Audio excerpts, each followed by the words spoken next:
Quien puede hacer esto tiene al mundo entero consigo, quien no puede, marcha solo por el camino. Yo iba a pescar al estado de Maine todos los veranos.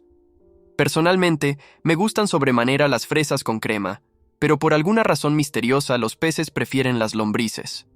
Por eso, como cuando voy de pesca no pienso en lo que me gusta a mí, sino en lo que prefieren los peces, no cebo el anzuelo con fresas y crema. En cambio, balanceo una lombriz o saltamontes frente al pez y le digo, ¿te gustaría comer esto? ¿Por qué no proceder con igual sentido común cuando se pesca a la gente?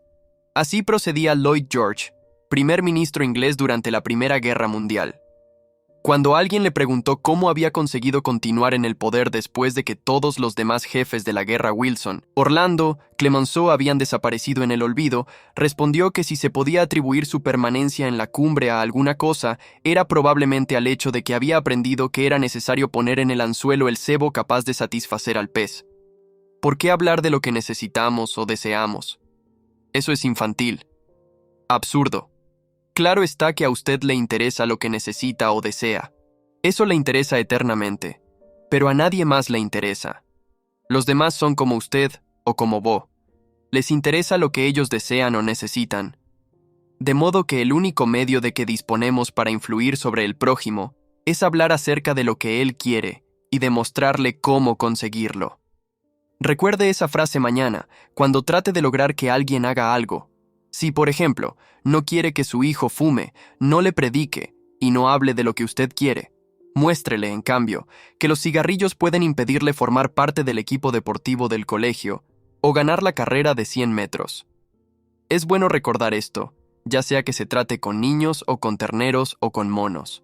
Por ejemplo, Ralph Waldo Emerson y su hijo trataron un día de meter un ternero en el establo, pero cometieron el error común de pensar solamente en lo que querían ellos. Emerson empujaba y su hijo tironeaba, pero el ternero hacía como ellos. Pensaba solamente en lo que quería. Atiezó las patas y se negó empecinadamente a salir del prado. Una criada irlandesa vio la dificultad en que estaban sus amos. No era capaz de escribir ensayos ni libros, pero, al menos en esta ocasión, mostró más sentido común que Emerson. Pensó en lo que quería el ternero, puso un dedo maternal en la boca del ternero y lo dejó que chupara y chupara mientras lo conducía lentamente al establo. Todos los actos que ha realizado usted desde que nació se deben a que quería algo. Y aquella vez que entregó una donación a la Cruz Roja, no es una excepción a la regla. Hizo esa donación a la Cruz Roja porque quería prestar ayuda, porque quería realizar un acto hermoso, altruista, divino. Por cuanto lo has hecho para uno de los menores de este mi rebaño, lo has hecho para mí. Si no hubiera querido usted alentar ese sentimiento más de lo que quería guardar el dinero, no habría hecho la contribución. Es claro que puede haberla efectuado porque le avergonzaba negarse o porque un cliente le pidió que la hiciera. Pero lo cierto es que la hizo porque quería algo. El profesor Henry A. Overstreet, en su ilustrativo libro Influenciando el comportamiento humano, dice: la acción surge de lo que deseamos fundamentalmente, y el mejor consejo que puede darse a los que pretenden ser persuasivos, ya sea en los negocios, en el hogar, en la escuela o en la política, es este. Primero, despertar en la otra persona un franco deseo. Quien puede hacerlo tiene al mundo entero consigo. Quien no puede, marcha solo por el camino. Andrew Carnegie, el pequeñuelo escocés empobrecido que comenzó a trabajar con una paga de 2 centavos por hora y finalmente donó $365 millones, aprendió en sus primeros años que el único medio de influir sobre la gente es hablar acerca de lo que el otro quiere. Fue a la escuela durante 4 años solamente, y sin embargo aprendió a tratar con los demás. Para ilustrar, su cuñada se hallaba preocupadísima por sus 2 hijos, que estudiaban en Yale, pues tan ocupados estaban en sus cosas, que no escribían a casa y no prestaban atención a las frenéticas cartas de la madre. Carnegie ofreció apostar $100 a que conseguiría una respuesta a vuelta de correo, sin pedirla siquiera. Alguien aceptó el reto. Carnegie escribió entonces a sus sobrinos una carta chacotona en la que mencionaba como al pasar, en una postdata, el envío de $5 para cada sobrino, pero no adjuntó el dinero. A vuelta de correo, Llegaron respuestas que agradecían al querido tío Andrew su atenta carta, y ya sabe usted el resto. Otro ejemplo de persuasión proviene de Stan Novak, de Cleveland, Ohio, un participante de nuestro curso.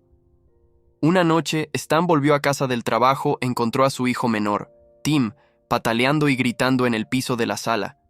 Al día siguiente debía empezar el jardín de infantes, y ahora protestaba diciendo que no iría.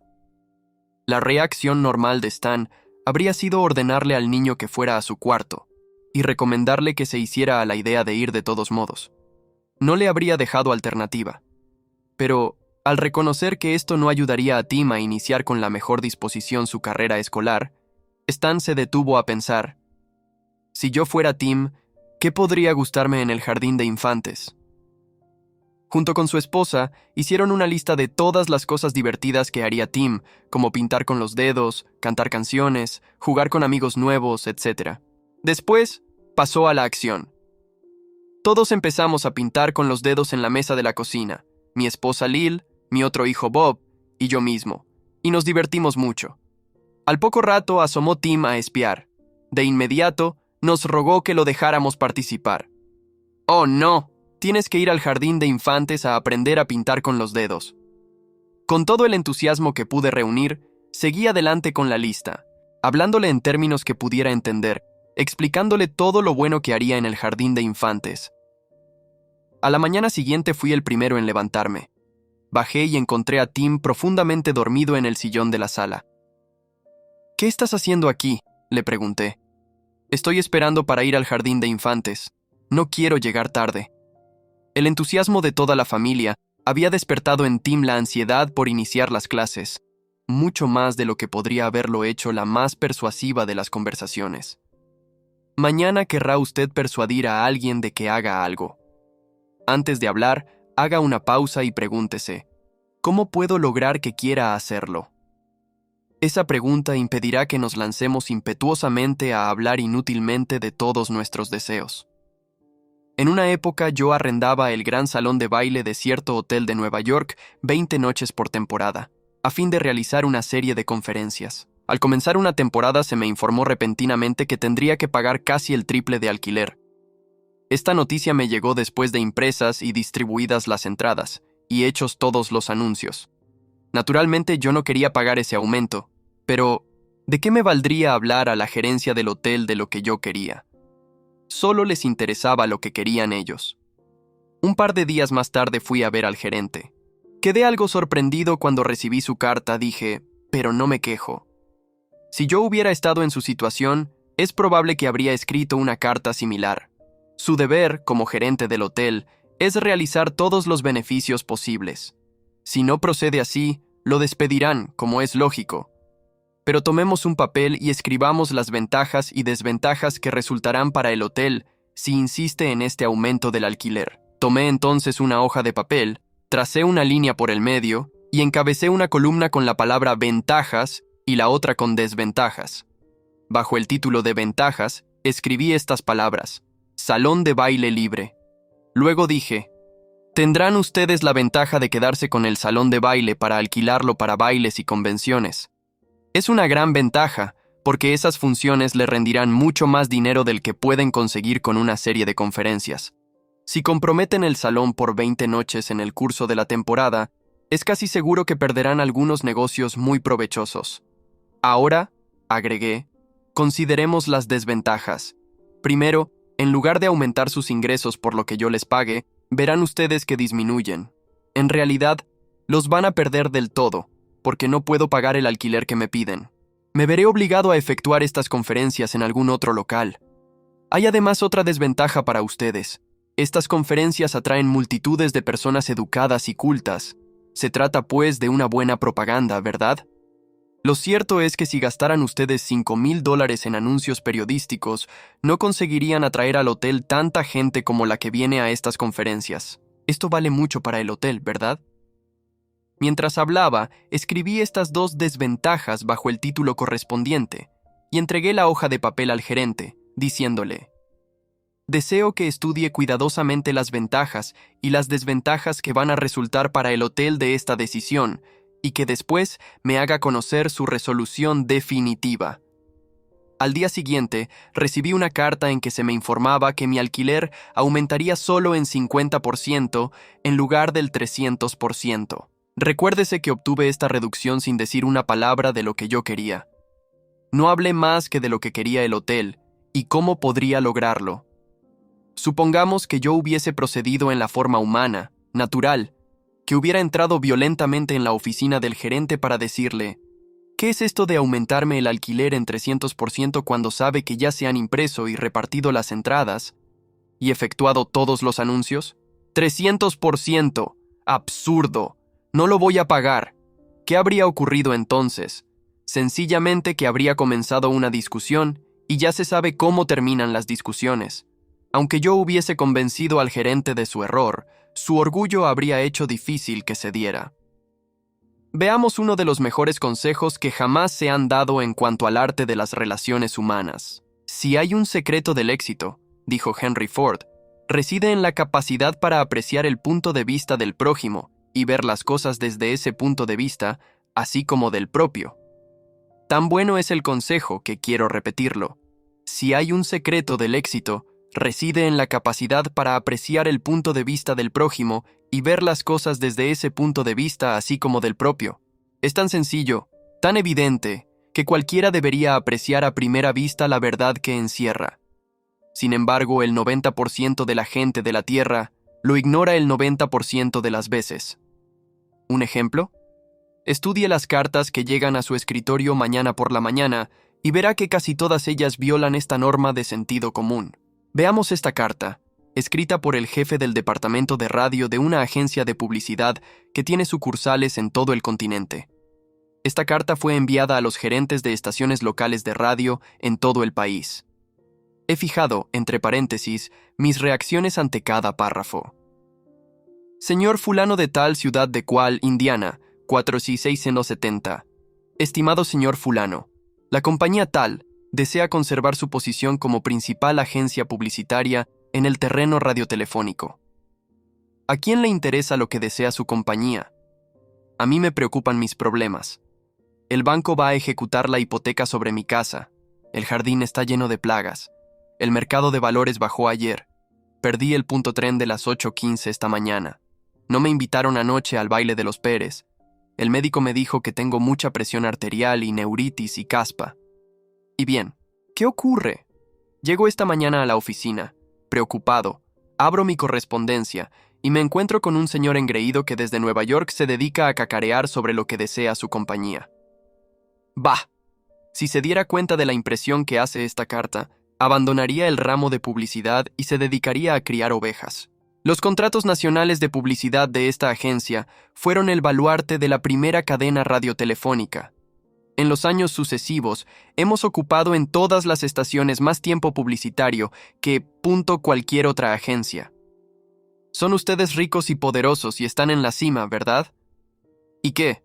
A mí no me interesa para nada que sean ustedes tan grandes como la General Motors y la General Electric y el Estado Mayor del Ejército, todos juntos. Si usted, señor, tuviera un asomo de sentido común, habría comprendido que a mí me interesa cuán grande soy yo y no ustedes. Toda esta charla sobre sus enormes triunfos me hace sentir pequeño y carente de importancia. Deseamos atender a nuestros clientes con la última palabra sobre información relativa a estaciones radiotelefónicas. Ustedes, borrico. No me interesa lo que desea usted ni lo que desea el presidente de los Estados Unidos. Escuche de una vez por todas. Me interesa lo que yo deseo, y de eso no ha dicho una sola palabra en toda la carta. Se servirá a usted, por lo tanto, poner a la compañía tal en su lista de preferencia para el envío de informaciones semanales sobre su estación, todos los detalles que pueden resultar útiles para una agencia de nuestro carácter. Lista de preferencia. ¡Qué desfachatez! Me hace sentir insignificante con toda esa referencia a su grandeza. Y luego me pide que ponga a la compañía en la lista de preferencia, sin emplear siquiera una cortesía al pedirlo. Una pronta contestación de esta carta, con los últimos datos de esa estación, será mutuamente beneficiosa. Estúpido. Me envía usted una circular barata, una copia mimeografiada que se reparte por el país entero como las hojas de otoño, y tiene la osadía de pedirme, cuando estoy preocupado por la hipoteca y el jardín y mi presión, que me siente a dictar una nota personal en respuesta a su circular mimeografiada y que la responda pronto. ¿Qué es eso de pronto? ¿No sabe usted que yo estoy tan ocupado como usted? O al menos me gusta pensar que lo estoy. Y ya que estamos en esto, ¿quién le dio derecho a impartirme órdenes? Dice usted que será mutuamente beneficiosa. Al fin empieza usted a ver mi punto de vista, pero de todos modos, no me explica cómo puede ser beneficioso para mí. Su seguro servidor, J. Sutano, gerente del departamento de radio. PD.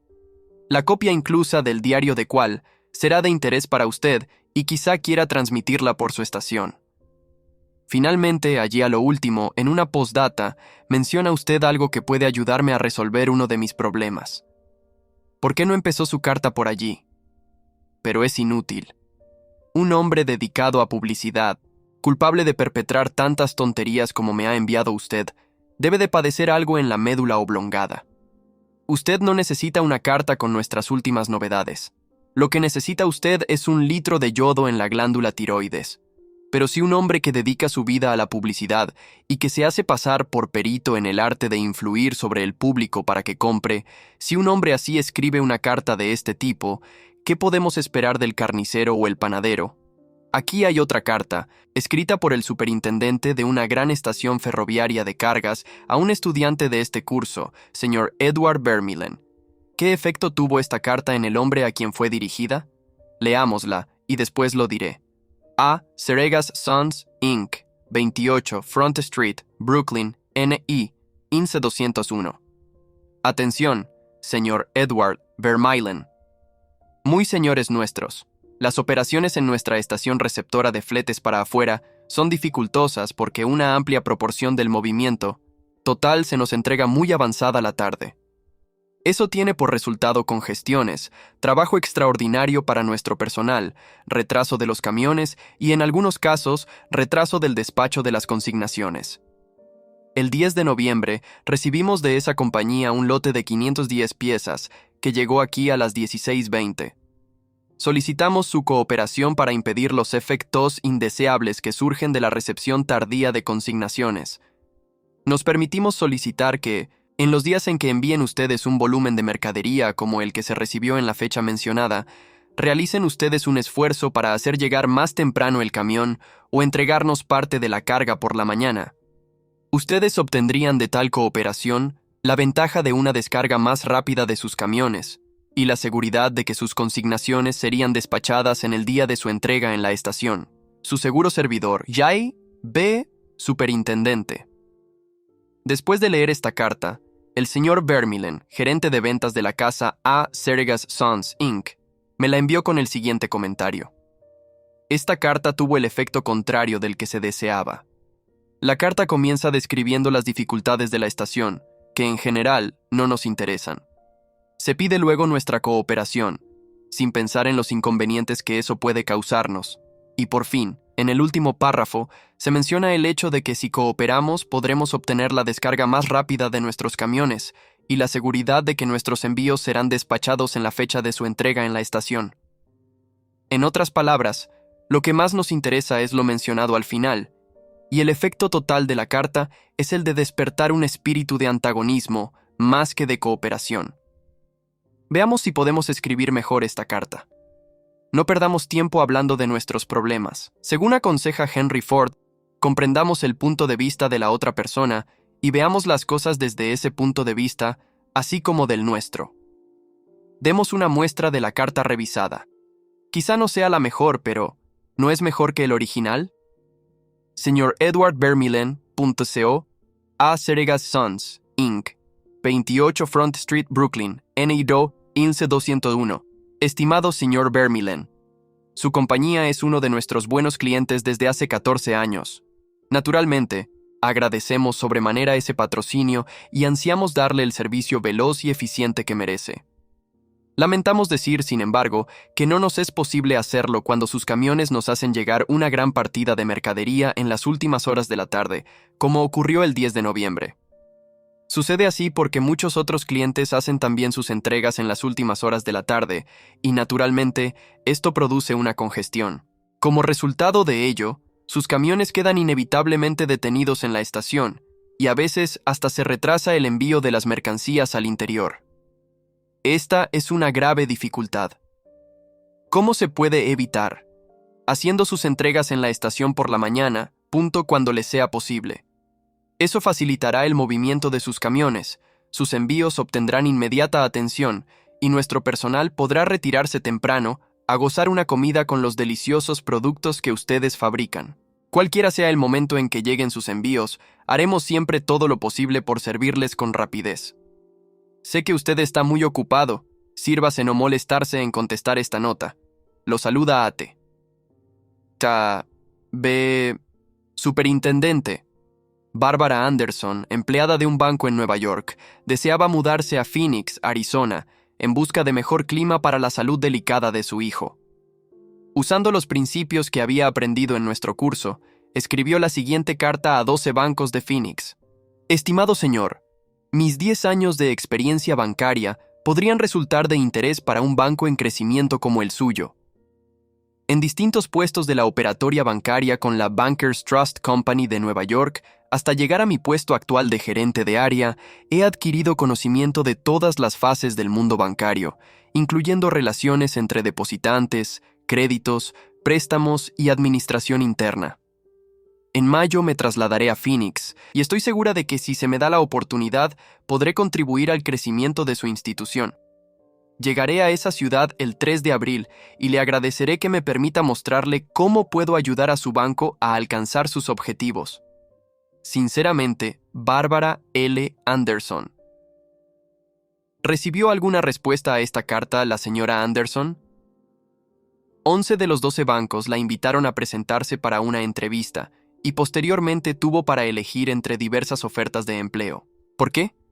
Porque la señora Anderson no les comunicó lo que ella quería. Les escribió exclusivamente sobre cómo podía serles de utilidad a ellos. Se concentró en los deseos de los bancos, no en los suyos. Miles de vendedores recorren hoy las calles, cansados, decepcionados, sin buena paga. ¿Por qué? Porque solo piensan en lo que ellos quieren. No comprenden que ni usted ni yo queremos comprar nada.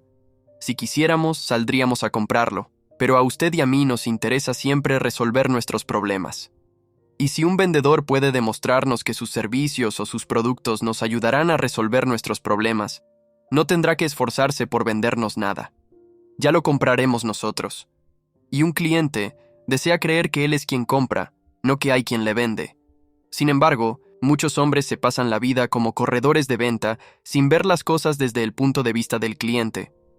Por ejemplo, yo viví durante muchos años en Forest Hills, pequeña comunidad de casas particulares en el centro del distrito de Nueva York.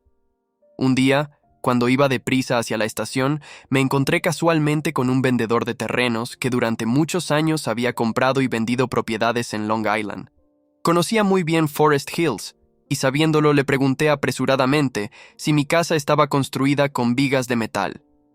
Me dijo que no lo sabía, y agregó algo que yo sabía ya, que podía averiguarlo telefoneando a la asociación Forest Hills Gardens.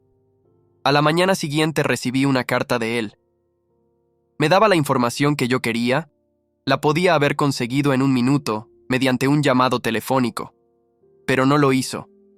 Me decía otra vez cómo podía averiguarlo yo, y después me pedía que lo dejara encargarse de mi seguro. No le interesaba ayudarme, le interesaba ayudarse a sí mismo. J. Howard Luke Aes, de Birmingham, Alabama, cuenta cómo manejaron una misma situación dos vendedores de la misma compañía. Hace varios años yo estaba en el equipo de administración de una pequeña compañía. Teníamos cerca las oficinas distritales de una gran compañía de seguros. Sus agentes tenían asignados territorios, y nuestra compañía estaba encomendada a 2 agentes, a los que llamaré Carl y John. Una mañana apareció Carl en nuestra oficina y mencionó, al pasar, que su compañía había introducido un nuevo seguro de vida para ejecutivos y creía que podría interesarnos, por lo que volvería cuando tuviera más información al respecto. El mismo día nos vio John en la calle, cuando volvíamos de almorzar, y gritó: Lucas, esperen, tengo una gran noticia para ustedes. Corrió hacia nosotros, y muy excitado, nos habló de un nuevo seguro de vida que su compañía había puesto en actividad ese mismo día. Era el mismo que había mencionado Carl al pasar. Nos había reservado las primeras planillas que habían llegado. Nos hizo un esbozo del sistema y terminó diciendo: este seguro es algo tan novedoso que mañana haré venir a alguien de la oficina central a que lo explique. Mientras tanto, llenemos y firmemos estas planillas. Así él tendrá material más sólido para dar sus explicaciones. Su entusiasmo despertó en nosotros un anhelo ardiente de tener esos seguros, aun cuando carecíamos de los detalles. Cuando los supimos, confirmaron la apreciación inicial de John, quien no solo nos vendió una póliza a cada uno, sino que posteriormente duplicó la cobertura. Carl podría haber hecho esas ventas, pero no hizo ningún esfuerzo por despertar en nosotros el deseo de comprar. El mundo está lleno de personas egoístas, aprovechadoras, de manera que los pocos individuos que sin punto egoísmo tratan de servir a los demás tienen enormes ventajas. No hay competencia contra ellos. Owen D. Young dijo: el hombre que se puede poner en el lugar de los demás, que puede comprender el funcionamiento de la mente ajena, no tiene por qué preocuparse por el futuro. Si por leer este libro gana usted una sola cosa, una creciente tendencia a pensar siempre según el punto de vista de la otra persona y ver las cosas desde ese ángulo, si usted consigue tan solo eso de este libro, bien podrá decir que ha subido un peldaño más en su carrera.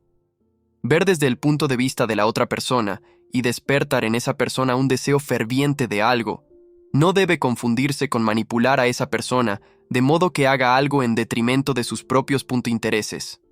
Ambos partidos deben salir ganando en la negociación. En las cartas al señor Vermeulen, tanto el remitente como el receptor de la correspondencia ganaron al implementarse lo sugerido. Tanto el banco como la señora Anderson ganaron gracias a la carta de ella, porque el banco ganó una empleada valiosa y la señora Anderson un buen empleo. Y en el ejemplo de la venta del seguro que hizo John al señor Lucas, ambos ganaron con la transacción. Otro ejemplo en el que ganan todos usando este principio de despertar un interés viene de Michael E. Whedon, de Warwick, Rhode Island, que es vendedor distrital de la empresa Shell Oil. Mike quería llegar a ser el vendedor número 1 de su distrito, pero había una estación de servicio que se retraía en sus servicios. La administraba un hombre anciano, a quien era imposible motivarlo para que aseara y pusiera en condiciones la estación. Estaba en tan mal estado que las ventas declinaban significativamente. Este administrador no quiso prestar oídos a ninguna de las súplicas de Mike para jerarquizar la estación de servicio. Después de muchas exhortaciones y discusiones privadas, en ninguna de las cuales obtuvo el menor resultado, Mike decidió invitar al anciano a visitar la estación de servicio Shell más nueva del territorio. El hombre quedó tan impresionado por las instalaciones de la nueva estación que cuando Mike lo visitó la vez siguiente, la suya estaba limpia, pintada, y las ventas habían vuelto a subir. Esto le permitió a Mike alcanzar su tan ansiado puesto de número 1 en su distrito. Todas sus súplicas habían fallado, pero al despertar un anhelo en el administrador, al mostrarle una estación de servicio moderna, logró su objetivo y ambos se beneficiaron. Casi todos los hombres van al colegio y aprenden a leer a Virgilio y a dominar los misterios del cálculo, sin descubrir jamás cómo funciona su mente. Por ejemplo, yo daba una vez un curso sobre oratoria para los jóvenes graduados en diversos colegios que entraban como empleados de la empresa Carrier Corporation, la organización que refrigera edificios y que instala aire acondicionado en todas partes. Uno de los estudiantes quiso persuadir a los demás de que jugaran al básquetbol, y este fue, más o menos, su argumento. Quiero que ustedes vengan a jugar al básquetbol. Me gusta jugar, pero las últimas veces que fui al gimnasio no había bastantes muchachos para organizar un partido. 2 o 3 nos pusimos a arrojarnos la pelota uno al otro, y quedé con un ojo negro. Deseo que ustedes vengan conmigo mañana por la noche. Quiero jugar al básquetbol. ¿Habló acaso de lo que querían los demás? A nadie le gusta ir a un gimnasio al que nadie va, ¿verdad? Los otros no se interesaban por lo que deseaba este mozo, y no querían salir con un ojo negro. ¿Pudo haber demostrado que al ir al gimnasio los demás obtendrían algo que querían? Es claro, más actividad, mejor apetito, cerebro más despejado, diversión. Repitamos el sabio consejo del profesor Overstreet. Primero, despertar en la otra persona un franco deseo. Quien puede hacerlo tiene al mundo entero consigo. Quien no puede, marcha solo por el camino. Uno de los estudiantes que asistía a mi curso se hallaba preocupado por su hijito. El niño estaba muy flaco y se negaba a comer lo debido. Los padres recurrían al método acostumbrado, lo regañaban y retaban. Mamita quiere que comas esto y aquello. Papito quiere que crezcas y seas un hombre. Pero el niño no prestaba atención alguna a estas requisitorias. Quien tenga un adarme de sentido común no puede esperar que un niño de 3 años reaccione según el punto de vista de un padre que tiene 30. Pero era eso precisamente lo que esperaba el padre. Resultaba absurdo. Por fin lo comprendió y se dijo: ¿qué quiere este niño? ¿Cómo puedo vincular lo que yo quiero con lo que quiere él? Era fácil, una vez que se puso a pensar. Su hijito tenía un triciclo en el que le gustaba pedalear por la acera, frente a su casa.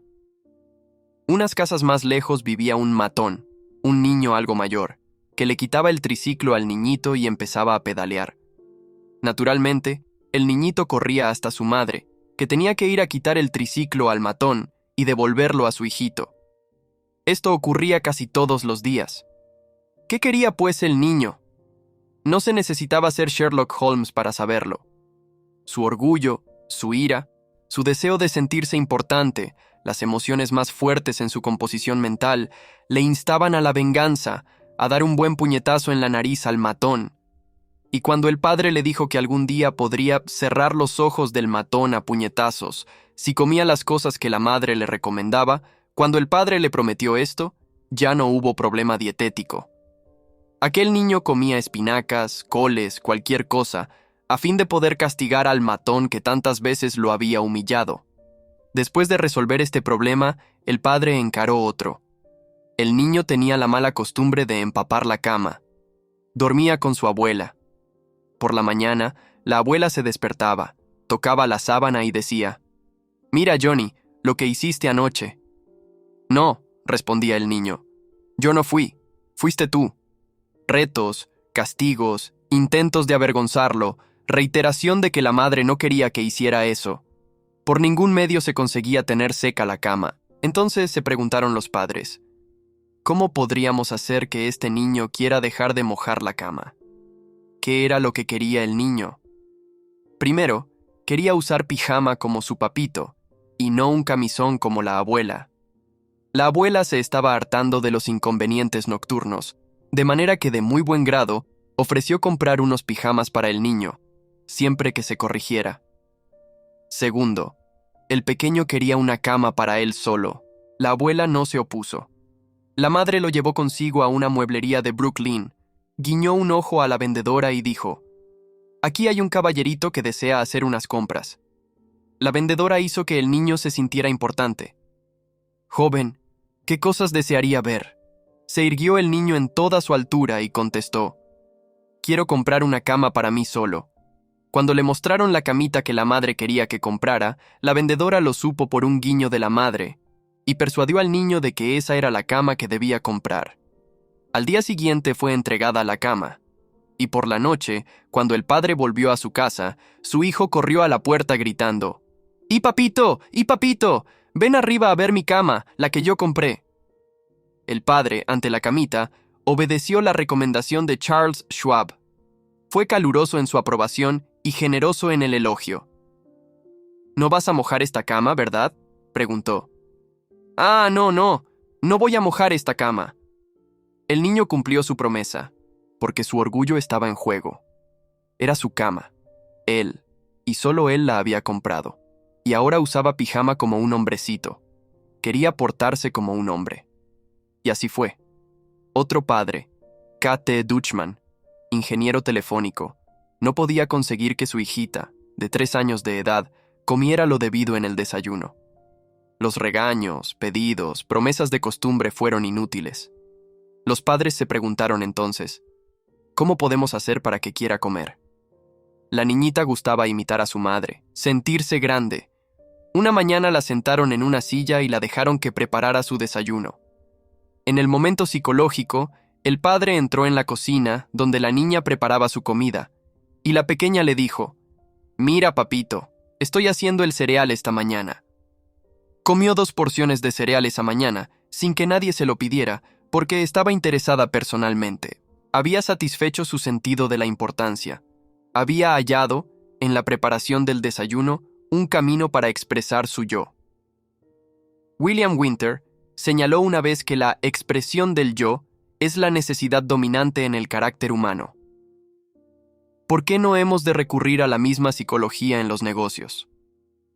Cuando tenemos una idea brillante, en lugar de hacer que la otra persona piense que es nuestra, ¿por qué no dejarle que prepare esa idea por sí mismo, como preparó el desayuno aquella niñita? Entonces considerará que esa idea es suya, le gustará, y quizás se sirva 2 porciones. Recordemos, primero, despertar en el prójimo un franco deseo. Quien puede hacerlo tiene al mundo entero consigo. Quien no puede, marcha solo por el camino. Regla 3. Despierte en los demás un deseo vehemente. En pocas palabras, técnicas fundamentales para tratar con el prójimo. Regla 1. No critique, no condene, ni se queje. Regla 2. Demuestre aprecio honrado y sincero. Regla 3. Despierte en los demás un deseo vehemente.